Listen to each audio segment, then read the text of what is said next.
sur mon podcast Matrice Marketing. Vous êtes entrepreneur ou responsable marketing et vous ne voulez plus vous laisser manipuler par le marketing. Vous ne voulez plus que vos confrères ou vos concurrents vous prennent des parts de marché parce qu'ils exploitent pleinement le marketing. Apprenez vous aussi à manipuler le marketing à votre avantage. Mon podcast Matrice Marketing est fait pour vous.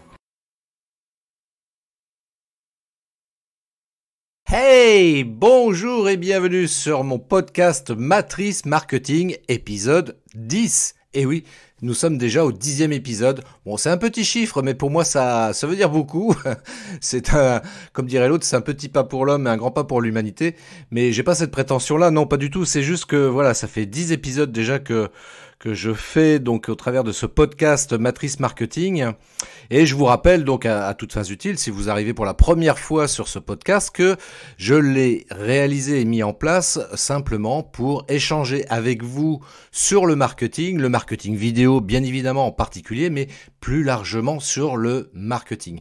Parce que ça fait quand même quelques décennies, si ce n'est plus, que notre monde économique est régi par des règles, des principes et même des matrices qui régissent tout ça, tout le marketing, voilà, comment on communique, quelles sont les techniques à adopter. Je pense par exemple à la matrice SWOT ou la matrice Eisenhower, qui sont deux matrices d'ailleurs à ce propos très intéressantes. Et il faudra peut-être que je fasse un podcast sur chacune de ces matrices, parce qu'elles sont vraiment très très intéressantes. Bref, moi, je globalise un petit peu tout ça, toutes ces matrices, toutes ces règles au travers de ce podcast Matrice Marketing. Et d'ailleurs, pour les prochains épisodes, je pense aborder un petit peu plus différents aspects du marketing. Alors bien sûr, toujours quelque part avec un lien avec la vidéo, parce que je le rappelle que la vidéo, c'est un outil incontournable aujourd'hui, au XXIe siècle, à utiliser dans votre communication. Alors je rappelle également que ce podcast, je le mets en place donc pour échanger avec vous là-dessus et permettre à tous les entrepreneurs à pouvoir mieux communiquer sur le web, à développer votre clientèle et du coup ce que vous soyez beaucoup plus épanoui dans votre business. Voilà, ça c'est un peu mon objectif. Si je peux contribuer à ça, franchement, ça me fera plaisir. Alors donc, c'est vrai que je parle beaucoup de vidéos parce que c'est quand même mon cœur de métier et notamment de marketing vidéo parce que encore une fois, eh bien, la vidéo doit s'intégrer à votre stratégie marketing. Alors, je pensais quand même à une chose, vous voyez, je ne sais pas si vous me suivez sur Instagram, si c'est pas le cas, je vous invite très très franchement à me suivre sur Instagram, entre autres, mais je pense à Instagram en particulier parce que c'est vrai que ces derniers temps, dans les publications, dans mes stories même aussi, j'ai donné comme ça quelques conseils, quelques astuces pour éviter de commettre des erreurs de débutants que j'ai moi-même commises. Mais voilà, si je peux vous faire gagner du temps là-dessus, franchement, ça me fera plaisir. Et pour le coup, je réfléchissais à ça ces derniers jours. Quelles sont les 3 erreurs principales à ne pas faire en vidéo? Donc je vous demande toute votre attention parce que là, c'est un moment important. Voilà, si vous voulez faire des vidéos intéressantes, impactantes, qui soient efficaces et qui vous permettent de générer du prospect, parce que vous êtes entrepreneur, donc on est quand même là pour ça. On ne fait pas des vidéos juste pour le plaisir d'en faire. On fait des vidéos également et peut-être avant tout pour sa communication et donc pour trouver du prospect. On est là pour développer son chiffre d'affaires. Et donc, les 3 erreurs à ne pas faire en vidéo, tout simplement. Alors, je vais vraiment parler que de la vidéo à proprement parler. La première erreur du moins à ne pas commettre, voilà, celle que je vous invite à éviter de faire, c'est de chercher à copier les autres. Ce que je vous conseille de faire, c'est de vous inspirer du travail des autres. Regardez un petit peu les vidéos sur YouTube, notamment dans votre domaine d'activité particulièrement. Regardez ce que certains font et inspirez-vous des bonnes pratiques par rapport à ça. Mais surtout, ne cherchez pas à les copier. Voilà, soyez vous-même, trouvez votre propre style. Parce que, je vais être honnête, moi ça m'est arrivé des fois de voir de vidéos réalisées par des confrères et de me dire, tiens, c'est sympa lui ce qu'il fait là, ça, tiens, j'aimerais bien faire comme lui quoi quand même. Et puis en définitive, parfois je l'ai fait et je me suis rendu compte que ça servait strictement à rien. Et j'en suis vite revenu de tout ça et je préfère faire mon propre style. Et c'est ce que j'explique d'ailleurs parfois à certains entrepreneurs qui me sollicitent pour réaliser une vidéo, qui me disent c'est combien votre tarif? Et je leur dis mais avant de parler tarif, regardez un petit peu mon travail, vérifiez si ça correspond au style de vidéo que vous attendez. Voilà, et après on pourra discuter tarif, il n'y a aucun problème par rapport à ça, mais commencez par regarder mon travail. Il faut que mon travail vous plaise, et je peux comprendre et entendre parfaitement que mon travail ne vous plaise pas.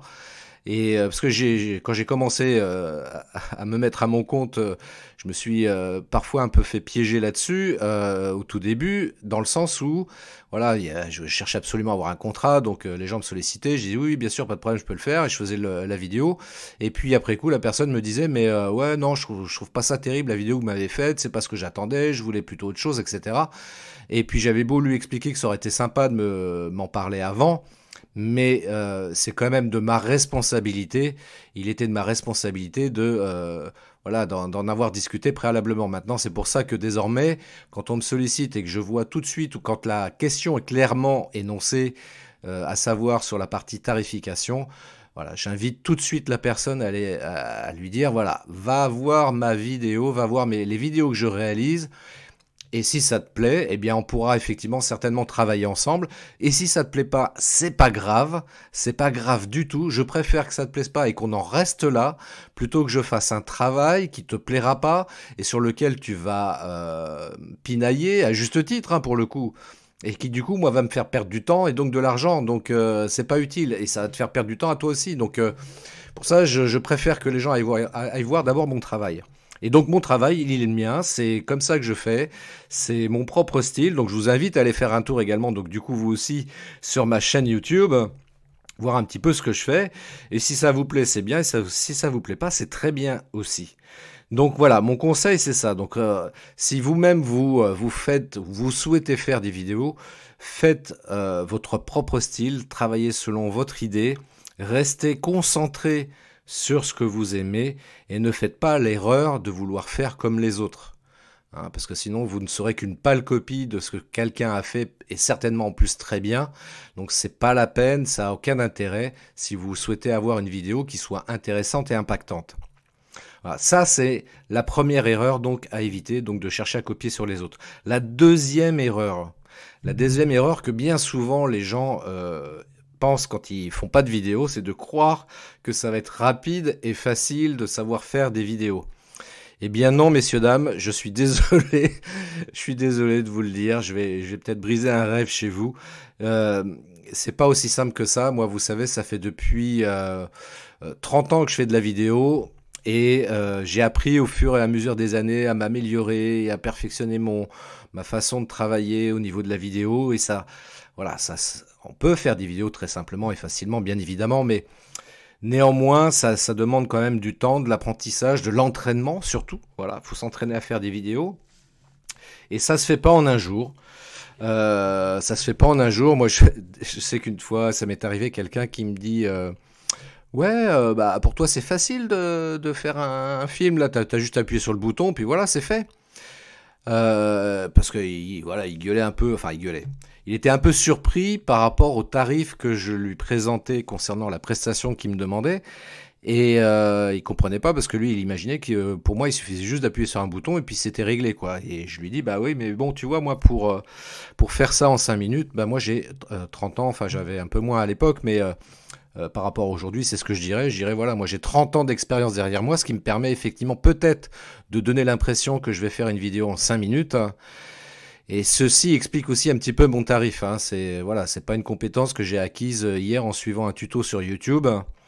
Pas du tout. Ça représente quand même un long apprentissage. Je rappelle, voilà, j'ai fait quand même une licence de cinéma et vidéo, plus des formations, des stages pratiques auprès d'entreprises audiovisuelles, et sans parler évidemment de tout ce que j'ai pu réaliser au cours de toutes ces années, que ce soit à titre personnel comme à titre professionnel.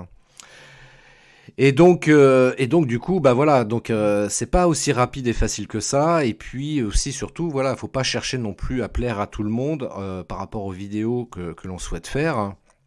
Parce que ça aussi, ça rentre un petit peu dans cette catégorie d'erreurs que l'on peut faire, vouloir faire des vidéos un peu lisses et qui soient a priori dans l'idée de plaire à tout le monde.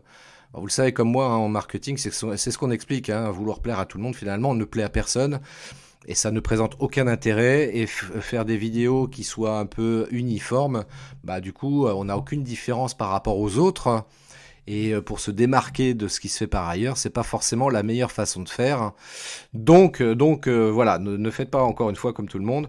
Et puis surtout, voilà, pour revenir sur cette idée que ça doit être rapide et facile, pas du tout. Il faut avoir une vision sur du long terme. Un petit peu comme en marketing, hein. C'est pour ça que j'adore le marketing également d'ailleurs, parce que je retrouve exactement les mêmes fondamentaux. La vidéo, c'est l'apprentissage du moins de la vidéo, c'est faut avoir une vision sur du long terme, et puis surtout, faut être passionné par ça, quoi. Faut être passionné par ça, parce que moi, j'ai vu parfois des gens vouloir se mettre à faire de la vidéo, et puis comme c'était pas une passion et que c'était simplement dans l'idée de vouloir gagner de l'argent, euh, au moindre problème, à la moindre critique, bah voilà, les gens abandonnaient, quoi. Les gens abandonnaient. Moi, j'ai vu des choses comme ça, hein, notamment des confrères photographes, hein, voilà, pour essayer de diversifier leur activité, parce que c'est vrai que la photographie, c'est un milieu qui est très dur également, et du coup, qui se sont mis vouloir faire de la vidéo, mais juste dans l'idée de faire du fric. Et bah, ils se sont rendus compte rapidement que bah, faire de la vidéo, ouais, c'est un travail de besogneux, quoi, hein. C'est presque un travail d'artisan. Et donc, c'est pas aussi simple que ça. Et bah, bien souvent, ils arrêtaient en cours de route parce qu'ils se rendaient compte que c'était compliqué, quoi. Alors que la photo, allez, on va simplifier un peu les choses. C'est vrai que de manière un petit peu caricaturale, la photo, c'est quand même plus rapide et plus simple que de faire des vidéos. Bah oui, forcément, parce qu'on travaille sur de l'image fixe, alors que sur la vidéo, on travaille sur de l'image animée. Et puis, bah voilà, on doit faire du montage aussi en vidéo. C'est un vrai travail, monteur, hein. C'est pas, voilà, on s'improvise pas non plus monteur comme ça facilement. C'est un vrai travail, ça demande une vraie réflexion. Il y a beaucoup de matière grise pour réaliser un film. Et donc, voilà. Donc, enlevez-vous cette idée que la vidéo, se doit être rapide et facile. Troisième et dernière erreur qui me paraît également importante en vidéo, c'est de continuellement chercher à se former, chercher à apprendre et vouloir et accepter l'idée de se remettre en question continuellement. Moi, c'est une erreur, voilà, que j'ai commise, hein, voilà, quand je me suis mis à mon compte. Et pourtant, j'avais de l'expérience vidéo derrière, mais c'est à cause de ça. Je crois que j'avais un côté trop prétentieux. Voilà, je pensais avoir tout savoir sur la vidéo et que j'avais de leçons à recevoir de personne. Tant et si bien un jour que j'ai travaillé pour un client, et ça a été un mal pour un bien, hein, pour tout vous dire, parce que ce client a eu la franchise et l'honnêteté de me dire, après avoir réalisé une vidéo pour lui, il m'a dit, mais Christophe, ta vidéo, elle est à chier, quoi, elle est nulle, quoi. Franchement, c'est travail de merde, là, que tu m'as fait, là. Ça ressemble à rien, là, ce que tu m'as fait, là. C'est vrai que quand vous entendez ça, que vous y attendez absolument pas, ça fout un coup au moral. Je dois vous avouer que ouais, j'ai eu un peu de mal à digérer le truc. Parce que ma réaction spontanément, bah évidemment, je dis non, c'est pas vrai, j'ai bossé, machin, je suis pas d'accord avec toi, blablabla. Enfin bref, j'ai cherché à argumenter. Mais dans le fond, je me suis rendu compte très rapidement qu'il avait quand même raison, ce monsieur. Il avait franchement raison parce que ça faisait 3 ans que j'avais démarré mon activité et alors pour différentes raisons, voilà, j'avais pas beaucoup d'argent au départ pour investir dans du matériel professionnel, donc j'avais une caméra. Voilà, un peu grand public, hein, on va être très honnête, hein, un peu grand public. Et du coup, pareil, en termes de logiciel de montage, j'avais un logiciel de montage gratuit, hein, on va être honnête. Et bah forcément, le résultat n'était pas à la hauteur de ce qu'il pouvait attendre. Donc pour faire des prestations comme je le faisais au début, parce qu'au début j'ai démarré en faisant des mariages, donc ça pouvait suffire largement, surtout au prix où je vendais ces prestations-là, c'était des prix low cost, Mais bon, c'était voulu en même temps, hein. C'était pour me faire la main, pour essayer d'acquérir, entre guillemets, une certaine notoriété, de dire que j'existais, etc., de remplir mon book, pour montrant des exemples de réalisation. Bon, c'était principalement des mariages au tout début de mon activité. Et puis quand j'ai commencé quand j'ai commencé à vouloir m'orienter vers les professionnels, bien évidemment, que ce soit en termes de matériel ou logiciel, il a fallu bien sûr que je me rende compte que ce n'était pas du tout suffisant. Et ce monsieur avait dans le fond parfaitement raison, même si dans la forme c'était pas très diplomate sa manière de dire les choses, donc ouais. Mais en même temps, ça a été un mal pour un bien, parce que finalement, je me suis dit, bah ouais, c'est vrai qu'il a raison, donc du coup, j'ai cassé ma tirelire et je me suis acheté une caméra professionnelle.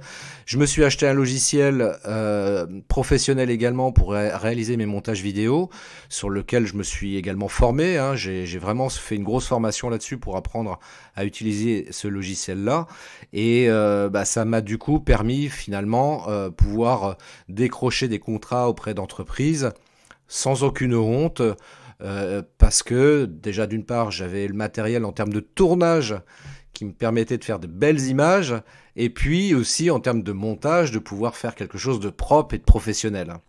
Donc voilà, pour vous aussi, si vous souhaitez faire de la vidéo et si vous souhaitez faire de la vidéo pro, eh bien, je vous dirais un peu la même chose, mais un peu plus basique, c'est-à-dire dans le sens, voilà, n'hésitez pas à vous former et à apprendre, parce que si vraiment la vidéo c'est quelque chose qui vous intéresse et que vous avez envie de faire vous-même des vidéos, bah vous allez être obligé de passer par la case formation et apprentissage et de vous faire accompagner là-dessus, et ça me paraît réellement indispensable. Donc, et puis accessoirement, bah voilà, aussi accepter les critiques éventuelles. Voilà, s'il y a des gens qui vous font des critiques, faut les accepter. Faut les accepter. Peut-être que quelque part, les critiques qui sont formulées, elles sont peut-être pertinentes, comme dans l'exemple que je viens de vous donner au travers de la situation que j'ai vécue. Donc, il y a plusieurs années de ça maintenant, mais voilà, il faut accepter ça. Donc, pour récapituler, donc les 3 erreurs à ne pas faire. Donc, ne cherchez pas à copier les autres. Ne croyez pas que ça doit être rapide et facile de faire des vidéos. Et puis enfin, troisièmement, formez-vous. Et même, je dirais, même plus, faites-vous accompagner. Faites-vous accompagner, parce que pour moi aussi, ça a été une clé aussi importante en vidéo, par exemple, d'accepter, malgré toutes les années d'expérience que j'avais en vidéo, d'accepter de me faire accompagner, parce que la vidéo, même sur les principes de base, voilà, c'est toujours la même chose, mais après au niveau technologie, au niveau matériel, et puis au niveau style de réalisation vidéo, tout ça, ça évolue, et il faut s'adapter au marché, il faut s'adapter aux attentes des clients, il faut s'adapter à ce qui se fait aussi. C'est pour ça que, comme je le disais tout à l'heure, inspirez-vous, regardez ce qui se fait autour de vous, allez voir un petit peu des vidéos sur YouTube, et essayez de voir, voilà, un petit peu le style qui se dégage de tout ça, et de vous dire, ouais, bah, peut-être que je m'oriente un petit peu aussi dans ce style-là, tout en gardant bien évidemment sa propre façon de faire. Hein, encore une fois, il ne s'agit pas de copier sur les autres. Donc moi, ce que je peux vous proposer par rapport à ça, voilà, pour finir sur ce sujet-là, bah, ça serait peut-être déjà de vous procurer le e-book que je propose, un e-book qui s'appelle Comment faire des vidéos avec son smartphone. Voilà, le smartphone, c'est un outil que tout le monde a, et avec ça, on peut aujourd'hui faire des vidéos très intéressantes, voire même de qualité professionnelle. Oui, oui, sur les derniers smartphones, les smartphones de dernière génération. Bah, moi, je suis assez bluffé quand même, quoi, parce que c'est vrai qu'en termes de technologie, on arrive à faire des images de très très bonne qualité.